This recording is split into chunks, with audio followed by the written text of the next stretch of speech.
حضور نماز سے محبت کیسے ہو؟ نماز سے محبت کے لیے جو ہے نا وہ خاتم النبیین صلی اللہ تعالیٰ علیہ وآلہ وسلم سے محبت مزید بڑھانی ہوگی۔ خاتم النبیین صلی اللہ تعالیٰ علیہ وآلہ وسلم نے فرمایا کہ نماز میں میری آنکھوں کی ٹھنڈک ہے۔ سبحان اللہ۔ اور نماز جو وہ ظاہر ہے کہ یہ اللہ تعالیٰ کی بہت پیاری عبادت ہے۔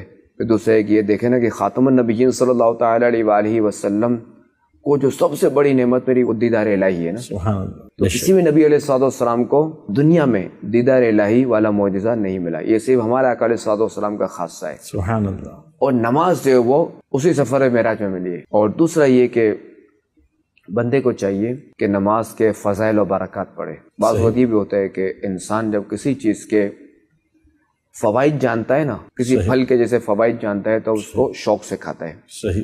کسی غذا کے فوائد جانتا ہے کہ اس کے جو نا وہ جسم کو جو نا اس سے یہ فائدہ حاصل ہوگا، تب وہ اس چیز کو شوق سے کھاتا ہے، اس کا اہتمام کرتا ہے۔ تو ہم اگر نماز کے فضائل و برکات پڑھیں گے نا تو انشاءاللہ الکریم ہم پھر اس کا اہتمام بھی کریں گے۔ اور دوسرا یہ کہ چھوڑنے پر وعیدیں بھی پڑھیں تاکہ ایک بیلنس رہے نا۔